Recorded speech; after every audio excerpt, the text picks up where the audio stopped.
Tesla Model X. Tesla's electric revolution is expanding beyond the Model S saloon into this, the taller and more capacious Model X. Designed to rival more conventional MPVs and SUVs in the market, the Model X can be specified with 5, 6 or even 7 seats, as tested here. So is the Tesla Model X really an MPV then? Well, you could call it that.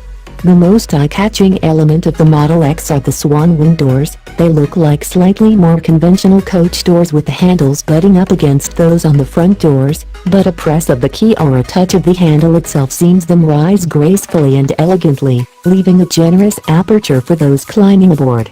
They look awesome, but are Tesla's swan-wing doors practical? Mostly, yes. It can take a bit of fiddling with the key to get them to open as you'd want, and although you can pause the opening process, there is the occasional intake of breath in multi-storey car parks, for example. But the truth is that the Tesla Model X doors require less horizontal space than conventional doors and leave no ugly train track like the sliding variety. Plus your kids will, quite rightly, think they're the coolest thing they've ever seen. Is the Model X as practical as an MPV? The seating arrangement makes full use of electricity, allowing you to slide the second row by tapping at the main control screen, while the third row requires a simple button push to fold or return to a seated position.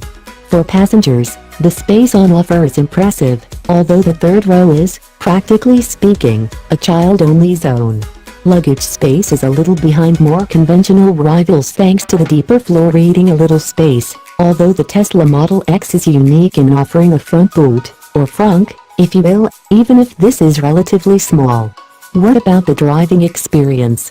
You may not be surprised to learn it's very much like the Model S. This four-wheel drive 90D example is not short on thrust, dunk the right pedal and the response is precise, instant and measuredly linear, accompanied by a harmony of faint whines from the electric motors and your gobsmacked passengers.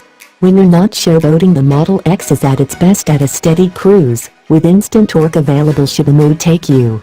Less impressive are the rest of the car's dynamics. Like its siblings, the Model X's steering is more of an elaborate switch, lacking much in the way of feel or feedback. It's certainly accurate, and you can dial in 3 modes of assistance, but it won't satisfy your inner Senna. The same goes for the ride quality, with suspension understandably set relatively stiff to keep the weight in check. Over longer undulations it's fine and controlled, but sharper bumps make it all the way to your backside, and in those conditions it rides more like a sports car than a family wagon. What about the rest of the Model X's cabin?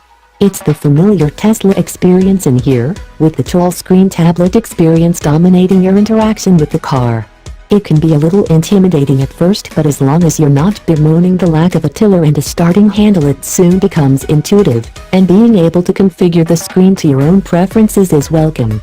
But will I be able to charge my Tesla? The charging experience will largely be determined by where you are in the country and what you do with your Model X. The Tesla supercharger network is growing, and using one is how all electric car charging should be. Plug it in and within seconds you can see the range increasing as it gets a full 120 kilowatts up its socket, turning a brief coffee stop into a chance to add 100 miles to your scope.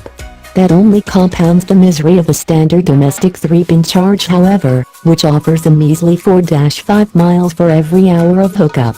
There are further options between these two extremes, including a beefed-up dedicated home charger, but do your homework first.